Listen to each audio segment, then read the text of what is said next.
Lennox Lewis protested against it. Mike Tyson asked the referee for his help until he took matters into his own hands, or more precisely into his teeth.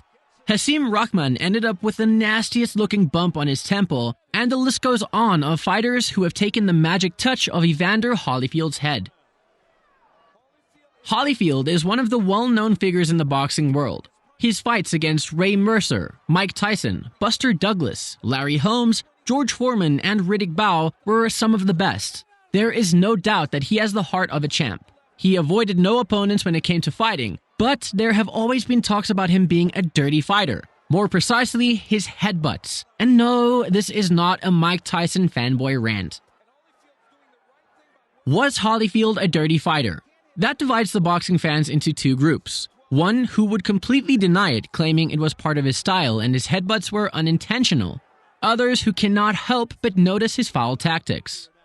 Evander Holyfield was a dirty fighter, but so was Floyd Mayweather, Bernard Hopkins, Roberto Duran, Julio Cesar, Chavez, and Mike Tyson. But there is a correlation between their competence and looking to get an extra advantage under certain moments.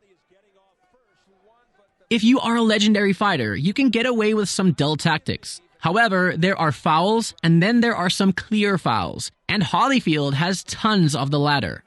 While he has been called as one of the greats throughout his career, he was also called as one of the best headbutters of all time. He leads that shoulder into you and whacks you with the free hand. I have the same score. What I can understand is Rahman is so successful. Many fighters he faced ended up with deep cuts above their eyes, and in other instances, there was more damage, like in the case of Hassim Rahman. Haseem Rahman took one of the most bizarre-looking wounds in a boxing fight. From the clash of heads, he received an ugly swelling on the left side of his head. Haseem kept absorbing punches straight on his injury over the round and a half that he carried it. Some people called it a melon-sized tumor. Others called it a baseball-sized lump. There is a huge knot on Rahman's head above his left eye. All right, break, come on. Lander, keep that head. So you think the lump on... That's about as nasty a bump as I've ever seen above a fighter's eye, almost on the forehead. There it is. You can work with that, though. If you're a good corner man, you can work with that. Miguel Diaz. That's about as good a corner man as you'll find right there working on it. You can work with that because there's no chance to blow your nose, but that thing is moving up there.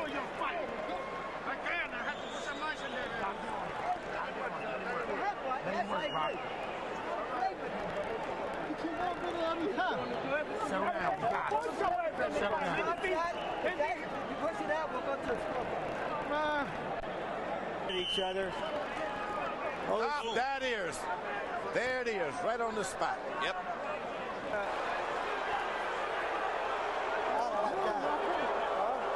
What is the danger of that, George? Can you tell? Yeah, I think maybe that got cracked little skull. You know, you got bones up there, and sometimes you can get into those bones and make things swell better than you can't see well. The commentator on the ringside called it the most grotesque-looking thing he has ever seen. Max Kellerman noted Rahman looked like a hammerhead from the Star Wars film. How did Holyfield respond to all this? Well, Holyfield was holy, and he always has had God in his corner. Well, you know, like the record that I came out, don't say what God won't do. You know, I trust in the Lord. You know, my health and strength, and I'm willing to work harder. Every time he would jab me, I thought I saw the jab coming one way, and it hit me somewhere else. And I know he ain't had that much movement on his jab. So when I went to block the jab, I was way, way off. I couldn't really see it coming. And, I mean, he just headbutted me from round one. I think I pointed right out to the referee when he did it. He just came in, lunging with his head. Every time I would throw a right hand, he'd drop his level and rush me with his forehead. I mean, you know, that's just part of it. That's just another weapon he has. I mean, if I could be back with Evander, I'd like to set the record straight. I'm not sure he's going to want to fight again. But if he does, you know, I just got prepared for the head buzzer. Well, you know, how it looks on tape, I didn't think he could do as much damage with his head that he really do. He must have got a metal plate in there or something because I don't remember nobody doing this much damage with a punch.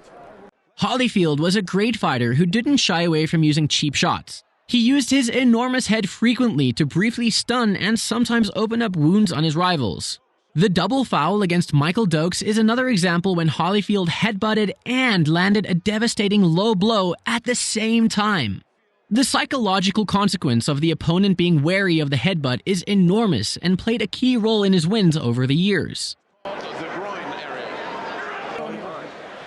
We'll take a look at the low blow by Holyfield. That certainly was south of the border.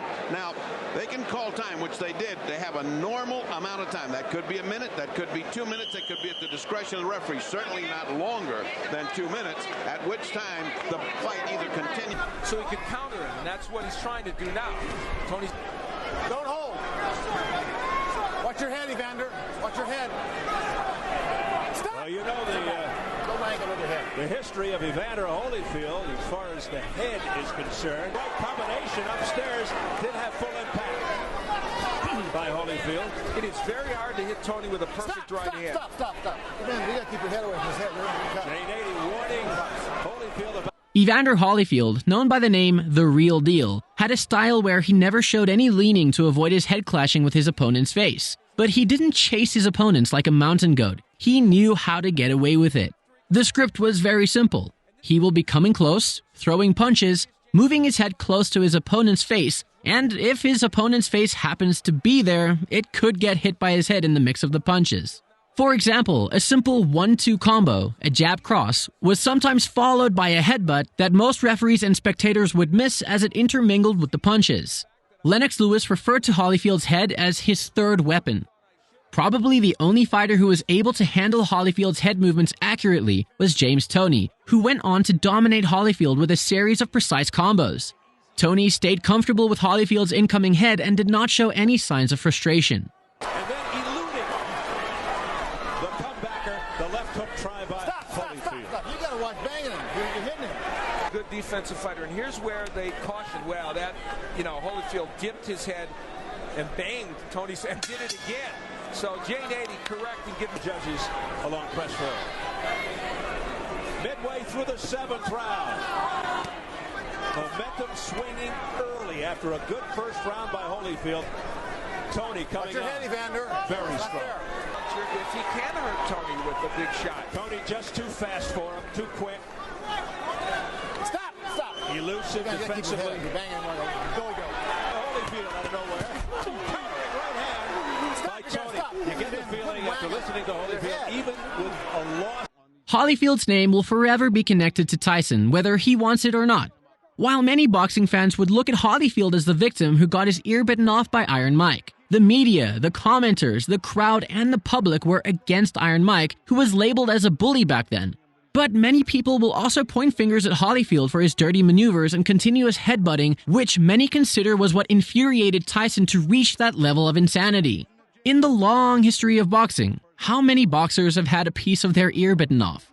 However, Tyson's act overshadowed anything Holyfield did wrong. On the other side of the argument, people argue that Tyson complaining about Holyfield's headbutts was nothing more than mere excuses. They argue that Holyfield beat Tyson in all aspects of the game.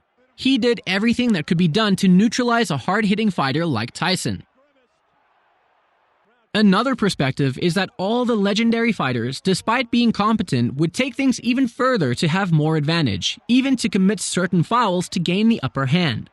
Many argue that Holyfield was not warned enough for his dirty tactics. There were also accusations that Holyfield used steroids during and after he shifted from cruiserweight to heavyweight division, although that was never decisively proven. Evander Holyfield was a great fighter and his warrior mentality was admired by millions. He gave us many boxing memories, but he was as dirty as they come. But his dirty maneuvers should not diminish his career as he was fighting giants and did what he had to do. Do you think Holyfield was a dirty fighter? Were his headbutts unintentional? Is it okay to commit a few fouls to get the upper hand? Share your thoughts by writing in the comment section below. We'll reply to every comment and query. Please subscribe, like, and share the video. This motivates us to keep on creating more content.